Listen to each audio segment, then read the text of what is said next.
halimbawa, at the macro level, halimbawa Vietnam, 'di ba? Diniscuss ko na 'to sa TikTok ko eh. Kung kung totoong kailangan ang land ownership for investment, bakit mas mataas ang foreign investment sa Vietnam kaysa sa Pilipinas? Sa kanila talagang continuously increasing, sa Pilipinas decreasing. Another example, pero baka sabihin masyadong malayo na sa atin, Singapore, kapitbahay natin, no? Of course, they have better quality of institutions, minimal corruption, better rule of law, but at the same time, hindi rin ownership of land ang ino-offer nila. Lease lang din. So, hindi siya, going back to Vietnam, if we are competing with Vietnam, if Vietnam is not doing it, and yet they're able to attract investors, why are we going to do it? Secondly, if we're talking about, pinag-usapan natin yung welfare ng mga Pilipino. Once inopen mo yan sa banyaga, ibig sabihin tataas ang demand ng lupa sa Pilipinas. Pag tumaas ang demand ng lupa sa Pilipinas, fix lang naman yung lupa sa Pilipinas, balik tayo sa supply and demand curve, diba? Naturally, anong mangyayari dyan? Tataas ang presyo ng lupa. Pag tumaas ang presyo ng lupa, sino na maapektuhan sa pagtaas ng presyo ng lupa sa Pilipinas? Hindi na makakabili ng house and lot ang mga Pilipino. Wala na ang housing project, wala pa nga yung mabiling lupa, diba? Oo, totoo yan. No? Tataas yung presyo ng lupa, yung ordinaryong Pilipino, mas magiging mahirap yung makapundar. Dahil papasok yung mga foreigners. Concrete example, hindi pa lupa. Nung pinayagan ng panahon ni Duterte, balik na naman tayo kay Duterte. Nung nag-boom ang POGO sa Metro Manila, di ba dumoble halos ang presyo ng real estate? Yung mga condo, no? Inupahan nila, di ba? Right. Yung rent sa condo.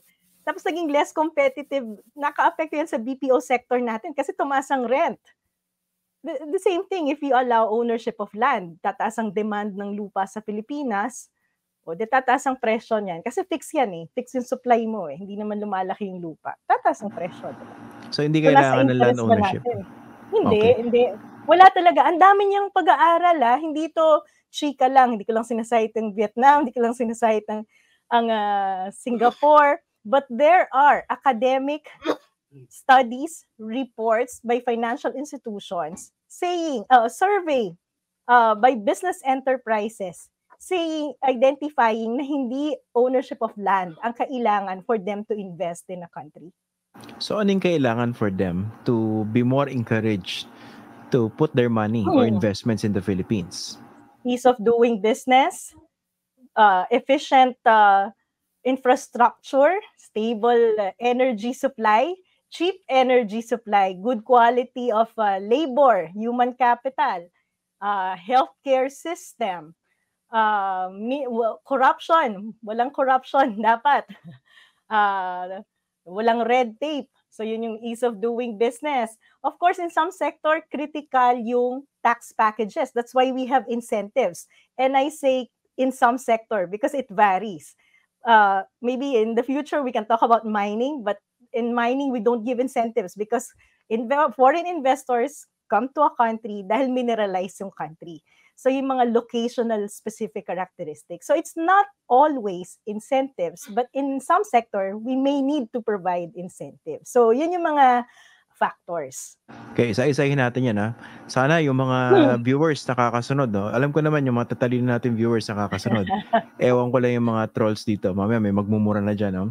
Ito, simplihan natin. Isa-isahin natin yung factors na yun, no? So basically, pag pinagsama-sama yan, predictability. Kumbaga, pag ikaw yung mamumuhunan, ayaw mo nang paiba-iba yung rules of the game, di ba?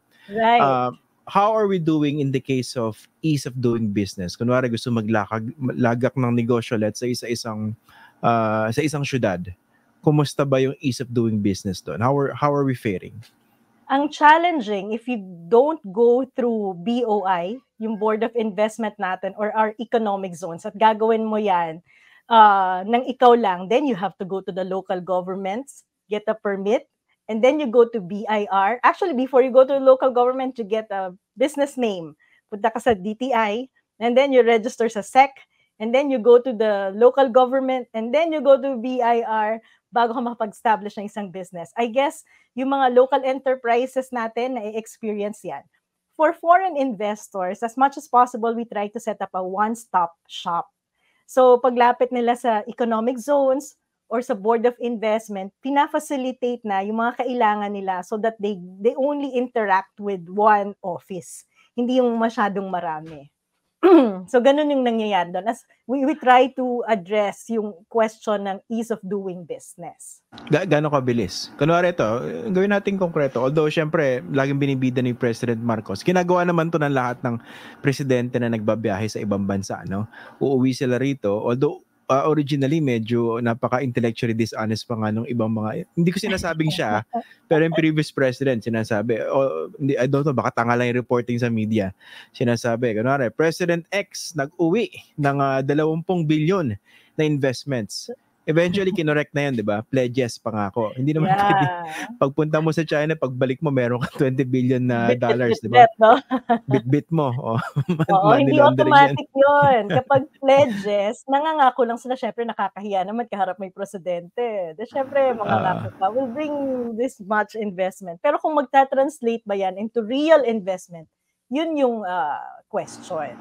Ito example, di ba kunwari, si President Marcos, ngayon nakita ko, pupunta yata sa March, if I'm not mistaken, Germany naman. Siya na, okay?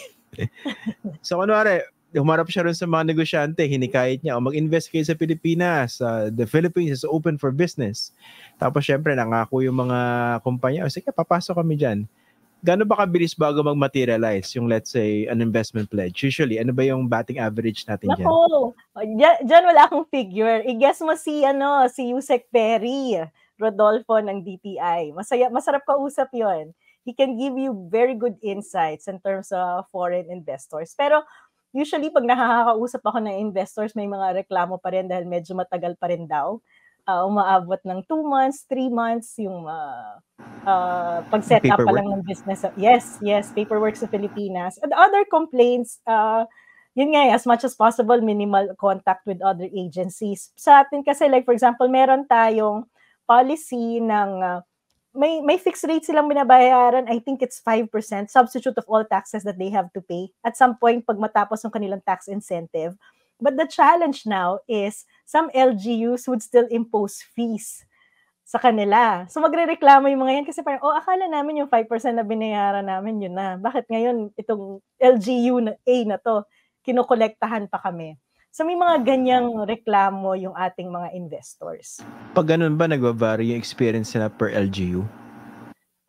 Dapat hindi, no? Kasi nung sinabi natin na yung kinukolekta ng, halimbawa, economic zone on your behalf, yung economic zone na yung magre-remit nun sa LGU.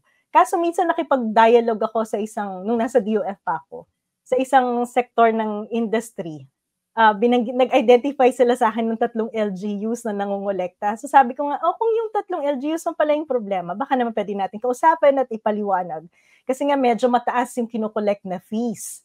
So may mga ganyang, may mga ganyang galawan na nakaka-apekto sa intention ng foreign investors na magstay, minsan nagpo-pull out sa Pilipinas.